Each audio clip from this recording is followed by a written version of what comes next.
Okay, hey, what's up? Weekly stream. So I am going to, let's see, I shall appear to you here. If I can get it together quick enough. There we are. And my camera clearly needs to be adjusted. Uh-oh, it's adjusting itself right now. I'm going to fix that.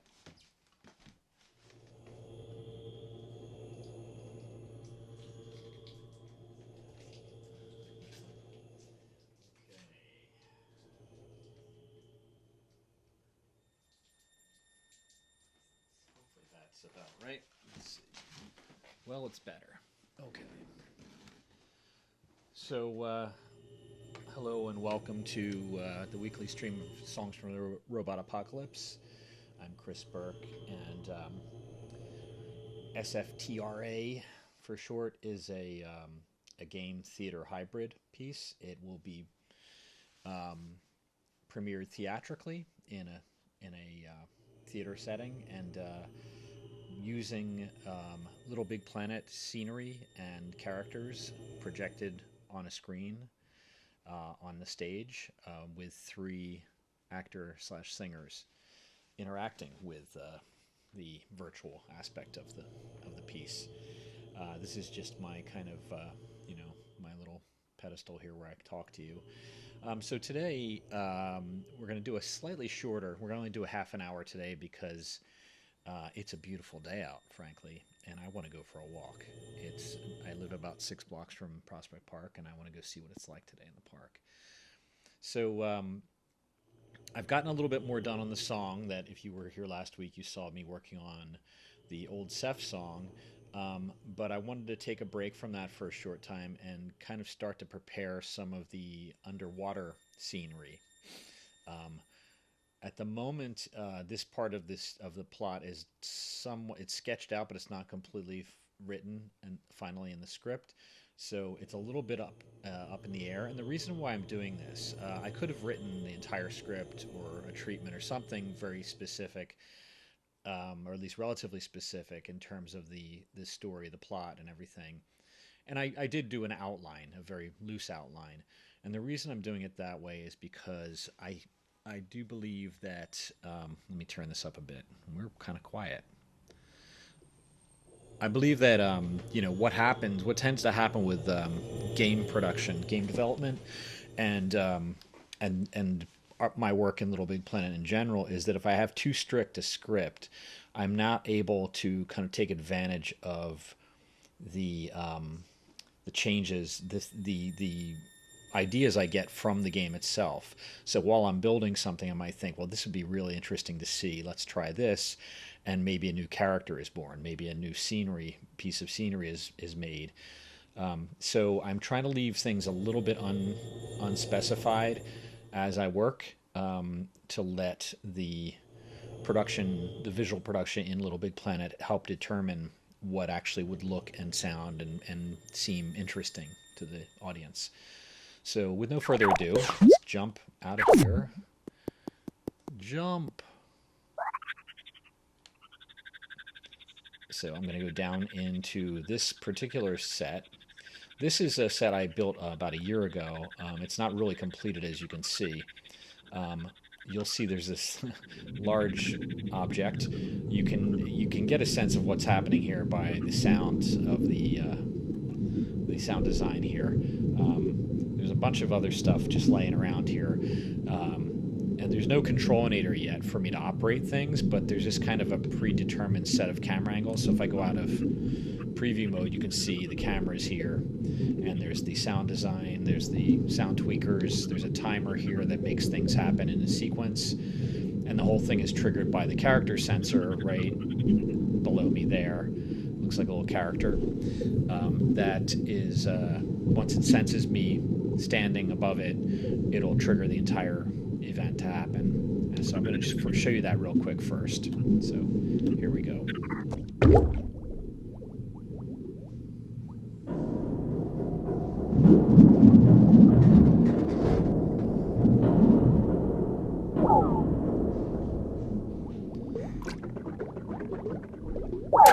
So I'll die if I don't get out of the... See, I have 13 seconds left. Okay, so I just want to do that.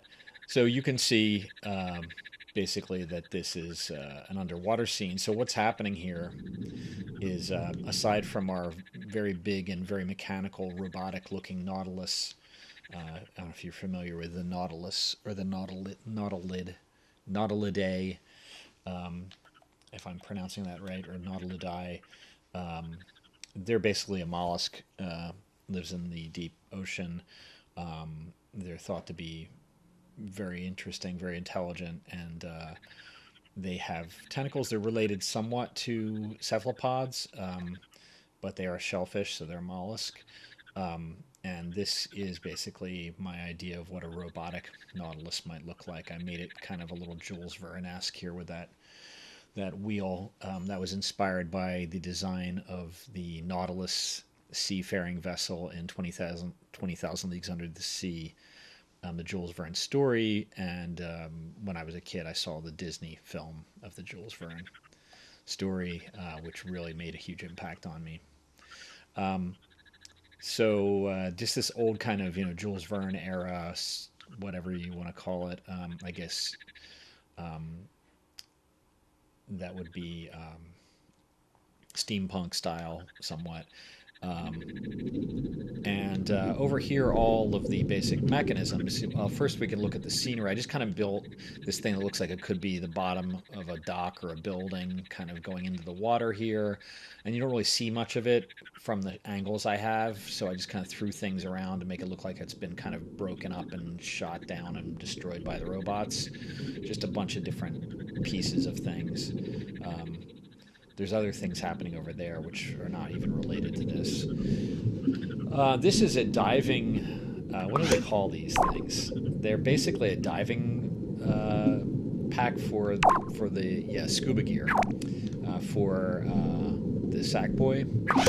So if I put that on before I make the scene happen, I don't drown to death after whatever 20 seconds or however long it gives me. And to go out of preview mode, I'll show you, this is the timer. This triggers the timer, which triggers the cameras. It also triggers the sound. So you can see here's the audio tweaker. It's a default ambience. Background volume is all the way down to 0, and basically I've got an underwater effect, a reverb effect on everything. So it sounds like it's all underwater. This is the water tweaker. So when I hit this, you'll see that the place fills up with water. So there's our water. It's 35 high, whatever that is, feet, meters, I don't know. The wave height is pretty small, but it does wash back and forth a little bit. This is the color of the water. That's the murkiness. There's things you can put in there. So I'll undo that. Then there's two different lighting sensors. There's this one, which is just a general darkness, and then there's this one. Actually, I guess they're the same. I don't remember what difference I made between them, so I'm not really sure. This is the general underwater sound, just the kind of the loop of the background sound, and then these are the three shots. So the first shot is just kind of there. The Nautilus swims in, and then it kind of turns. I think the camera turns a bit or something, and then it goes from that to the final shot, which is where the Nautilus is swimming off, and you can kind of see more of the structures above. So the idea here, and I don't want to give away the plot, so I'm not going to really tell you much of the idea, is that these robotic sea creatures are kind of part of the whole story. And this one, actually, I haven't really worked into the story yet. I do know generally some of the other aquatic creatures and the way that they work into the plot, but this one I haven't really worked in. I started building this, I think, as a cephalopod, and I started to realize it looked more like a mollusk, so I just basically made it into a nautilus. It has some programming on it here, which it's basically the movers, okay? It kind of moves around. So there's some bubble sounds every time it swims, so it's got the movers here, right? As the sequence, this is a sequencer, right? So it's just moving forward like this at a certain rate. In fact, the rate is 1 second per stripe. Okay, it doesn't loop, it just plays through once. So this whole stripe right here, this light stripe is 1 second. That dark one is another second. 3, 4, 5, 6, 7, 8.5 or so total. And as it does that, it hits these different movers. It moves to the left a little bit. It makes some bubble sounds every time it moves. It makes bubble sounds because that's basically what would happen, right? You'd have different types of sounds. Then it kind of stops still. This is to just basically freeze it somewhat, not completely, but dampening is an effect whereby an object in motion will kind of come to a rest quicker. If it's 100%, it'll come to a rest immediately. 60% means that it comes to a rest quickly. Then some more movers. And then finally, one last gravity tweaker to just stop it dead when it's off camera so it doesn't break, crash into anything, and make noise. There are different things here. I guess this is what we got here. Creaks.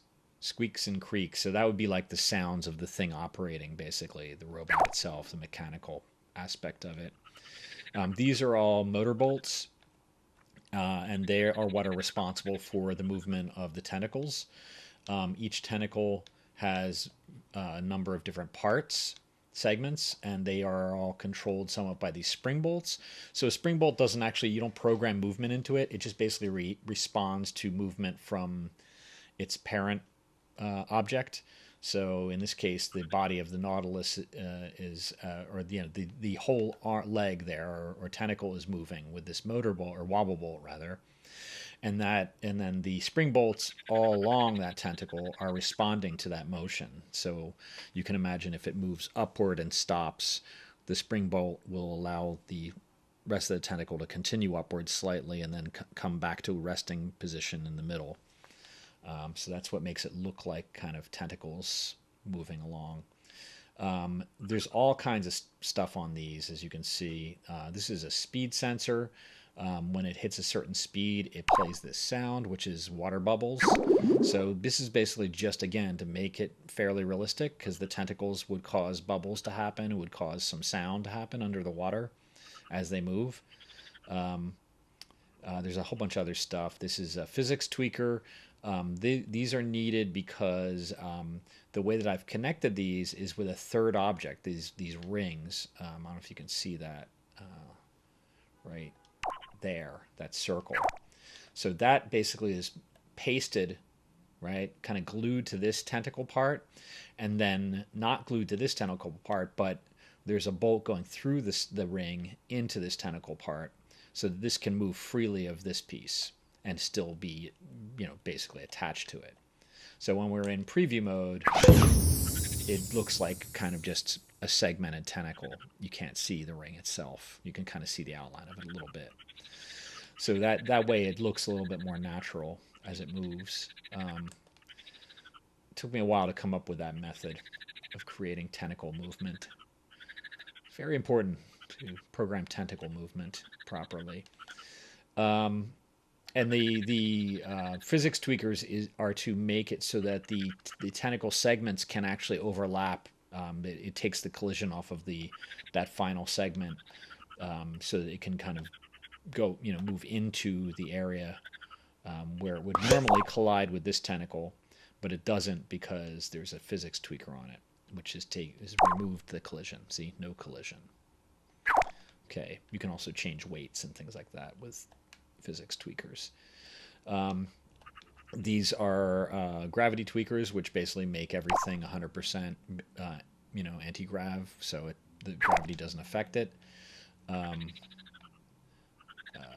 Okay, and that's pretty much it. These are material tweakers to when they banged into things, they were making sound. So I think, let's see, I removed the sounds, the physics sounds from them, so they can bang into something and not make any sound, because it's probably fairly unlikely that a tentacle would make much sound when it kind of just was moving around in the water and bumping into each other. So that's why those are on there. And then this is just a big kind of gear. Those are part of the basic tool set here. If I go down here, they've got these cogs, they call them. And so sometimes I'll use, the objects that are supplied in the the pre-made objects that are supplied in the game. I try not to rely on them too much, but every now and then they'll add just a little bit of detail, which is nice. There's a tin bucket in the gray scene that's just sitting in the wasteland there. I don't ever use these things. These are a little bit too branded looking for me. Just the things that look, more kind of standard and realistic. I have used some of these objects in foci and loci maps for fun. They're pretty fun. You can actually put this chattering teeth together and make it chatter. Subwoofers and all this stuff. Gardening tools. I don't really have much use for these things, but if there's ever a garden scene or a dinner scene, we can put food on the table here. So you see, basically, there's just 3D objects that have been made by Media Molecule and/or Sumo Digital, the developers. So that's pretty much it for this particular guy. But now that I've built this model, the next step is to build a cuttlefish, because a cuttlefish will actually play a part in the plot. And I wish I could show you a video here. I could maybe upload it later, but there are some really kind of spectacular videos on YouTube of cuttlefish doing their lighting displays, which they use to basically stun their prey, pretty much just freak them out, so that they just stand completely still because they have no idea what's going on. And then, of course, they eat them when they're paralyzed with fear and/or whatever, just kind of trippiness. Paralyzed by trippiness. They make these displays that look like, Times Square, VistaVision displays or something. They're like, except really much cooler. They're like strobing colors, strobing patterns. It's very hypnotic. And we will have a character, a cephalopod character, a cuttlefish specifically, in the game, in the virtual part of this project at some point. So I'm still working on the visual design for that. They're very unusual looking creatures. They look something like this, except they don't have like a hard shell like that. They've got a kind of a soft squid-like cartilage kind of body. And similar to this, though, they kind of move away. Their tentacles are in the back, and it looks like they're looking this way, and so it looks like they're always moving backwards. But I think that their eyes can see in a number of directions. They're kind of omnidirectional eyes, so they, as they're swimming, they're aware of everything all around them. But on this side, instead of the back of a shell here, they've got a kind of a broader kind of head. And that's where the visual display happens. And it's just spectacular. It's like they're holding up a VistaVision sign and like just, blowing everyone's minds with it. So my plan is to use, we'll see how well this works, but my plan is to use the hologram material. So the hologram material, I'm going to just make it static for now. Like if I built a kind of the head of a cuttlefish from the front like this, I could then change the color of it over time. So I'm going to make it thin. So if I made a bunch of these, right, and I made some of them, let's say, red. The lighting is too bright here to really see the color changing much. But some of them blue. I'll show you what I mean in a moment. And let's say some of them green. I don't know. Just off the top of my head. And then let's see. Let's change the color. I'm going to go down here and copy this dude.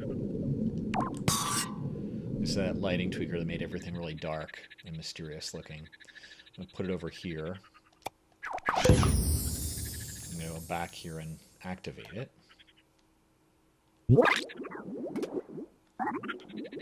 So you can see in the dark,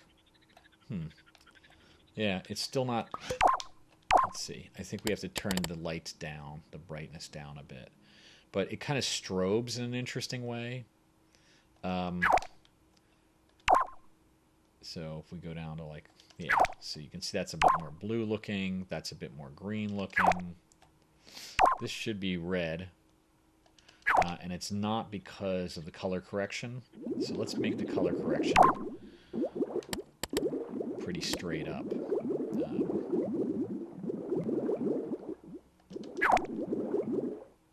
course, as soon as you do that, it stops working. There you go. So you can see you can get these different colors.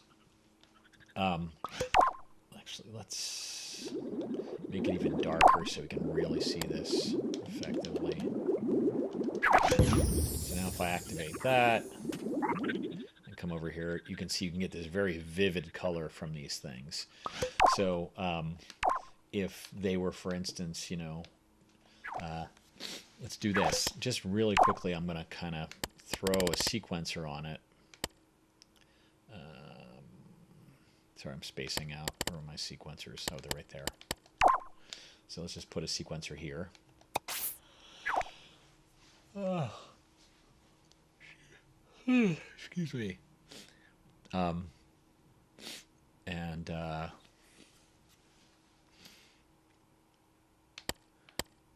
how about a wave generator? And let's put one on each of these guys. And we're going to make the... So wave generators are basically something that can change, can kind of ramp up and ramp down to a specific effect over time. So you can see here it's blinking right now. So if we make input action dimmer, it'll actually kind of cycle through colors. Actually, for that matter, we probably only really need one. So let's say we make it 4 seconds. Okay, so now it's basically cycling through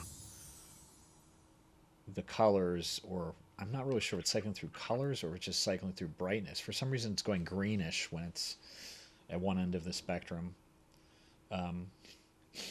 So you can see that this is, I mean, if I do that with all of these, right?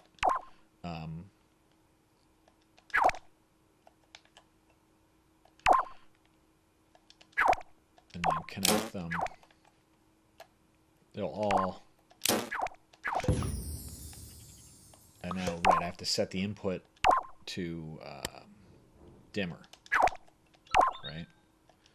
So now you can see they all kind of dim and become full saturation. They go from 0 saturation to full saturation, essentially. Let's see if there's any other choice. It's just on and off and dimmer. You can also set the color one off, and the brightness went off. So it's set to 0. Animation speed went off. Yeah. So I mean, this looks pretty cool. Oops. There we go. So they're going all the way, turning all the way out. Because I'm in preview mode now, we're not seeing them at all when they're out. So,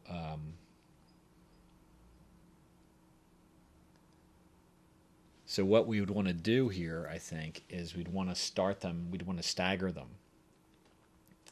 So how to do that? The sequencer could probably do that, but there might be a sync function on these. Yes, there is. So if it takes 4 seconds, let's make it take 3 seconds. Actually, I'm going to make all of them take 6 seconds. How about that? Oops. I'm going to select them all at once, so I can change them all to 6 seconds. Okay.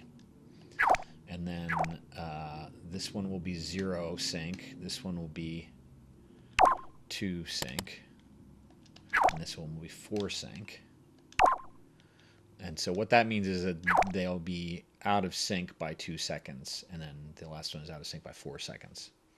So you can see that now they're operating in a more different, there you go. That's kind of cool. So now, lastly, what we can do is we can put them over top of each other. Oops. Let's undo that. that because I just moved those accidentally to the front piece. You got to be careful when you grab things that you're grabbing what you want to grab. Okay. There. I'm going to go back here and reactivate that lighting because it's much easier to see them.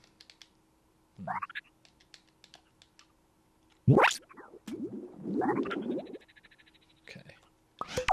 We don't need this sequencer anymore. It turns out it's just easier to do it without the sequencer. So here we have all three of them.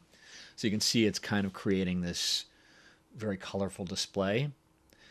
So I could theoretically position them all better so they don't look like they're three different pieces. But also, you know, change the colors, make it a specific kind of display, make the timing a specific way, and basically build this into the front, the head of the cuttlefish to make it look like it's got this display going on. So you can imagine that's a cuttlefish coming at you, you know. I don't remember what the shape of their heads looks like, to be honest, but that's an idea for the beginnings of a cuttlefish model. So I hope next week what I'm going to do is I'm going to have a cuttlefish image that I can actually bring into the game. I'll capture it, bring it in as a sticker, and put it on an object behind us here so I can refer to that as I'm drawing the physical cuttlefish on screen. And I'll probably make several models of it. One where it's coming at us like this, and one where it's moving to the side like the Nautilus that we saw earlier. So that's the plan. Cuttlefish, man. They're pretty cool. All right. So let's say goodbye to our Nautilus character here. He's just hanging out. His wheel is banging around a bit. So I'm going to save, I think. Which I can save after we take off. Let's do this. I'm going to undo the lighting so I can see where I'm going here. Okay, and save like that. And just come up here and say goodbye. So we just did a half an hour this week. Thanks for being here. I'm sorry I didn't get a chance to look at the stream and to chat. But hey, yeah, see, this is, you know, it's nice, huh? No, not really. I really don't like that. This is nice and plain, and it looks like it could just be in there. So thanks again for being here, and I hope you enjoyed it. So making some progress little by little. The song is underway, the Old Seth song. I've got some sketches for the other music, very, very loose sketches still, and I'm still building the sets and the characters. Please, if you're interested in seeing this happen, go to the Patreon, and if you can donate $1 a month, that will mean a lot to me, but any amount is appreciated to help me kind of be able to take more time away from work to complete this very detailed and strange project. That's patreon.com/glomag, GLOMAG, with no numbers, not like the Twitch URL. So thanks again, and I'll see you next week, same time. Okay.